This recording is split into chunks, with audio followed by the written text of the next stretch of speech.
এই সময় কেউ নেই, এইবার ইটটা লেলে।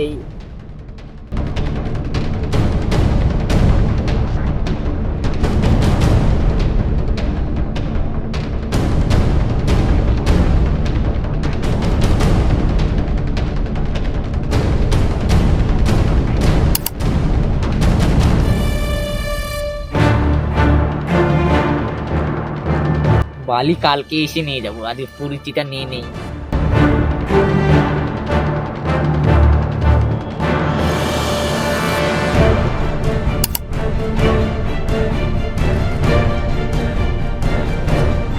চার সাইড তো ঘেরাটেরা হয়ে গেল, শুধু একটা ছাত্রাই বাকি আছে।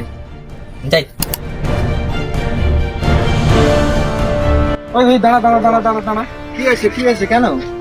আরে ভাই তুই আমার ইট চুরি করে নিয়ে গেছিলিস সেদিনকার।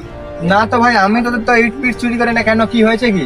আরে কে জানি না তো আমাদের বাড়ি থেকে ইট চুরি করে নিয়ে বাড়ি গেছি। না ভাই, আমি তো ইট চুরি করি না। হ্যাঁ, তোদের তো দেখছি অনেকগুলো ইটই ছিল, এত কমে গেছে তো, বালিও তো কমে গেছে মনে হয়, কুর্চিও অনেক ছিল, কমে গেছে। আমি তো চুরি করিনি ভাই, কে চুরি করেছে দেখো।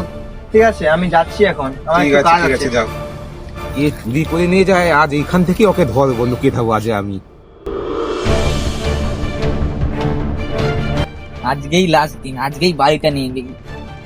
কাকু তুমি আমার দিকে তাকাও, কেউ যেন না আজকে আমাকে ধরতে যেন না।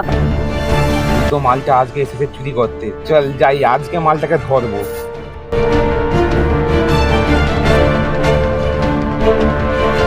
এই ধরেছি, আজ অনেকদিন পরে ধরেছি। প্রত্যেকদিন চুরি করে নিয়ে পালাস না। দাদা ছেড়ে দে, না ভুল না হয়ে গেছে, ছাড়বো ক্ষমা না। করে দে। না কি রে ভাই, এই দেখ, সেদিনকার তোকে বলেছিলাম না, এই দেখ চোর ধরেছি। এটা কে? এর মুখটা খুল দেখি, কে এটা? মুখটা খুল দেখি, মুখটা খুল। এ তো আকাশ রে ভাই। আজ একে ধরেছি, একে আজ থানায় দেবো, চল। না ভাই, একে থানায় দেবার দরকার নেই, যে হচ্ছে আমাদের পাড়ার বাচ্চা, ঠিক আছে? থানায় দেবো না, একে আমরা নিজেরাই শাস্তি দেবো। ভাই দাঁড়া, চন্দনকে ফোন করে ডাকি, আকাশ চোর ধরে গেছে তো। হ্যালো, আরে হ্যাঁ চন্দন ভাই, তাড়াতাড়ি চলে আয়, আকাশ চুরি করতে ধরা পড়ে, তাড়াতাড়ি চলে আয়। কি বলিস? দাঁড়া দাঁড়া, যাচ্ছি, আমরা এক্ষুনি যাচ্ছি।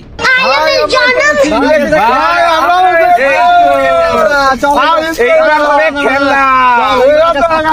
চল।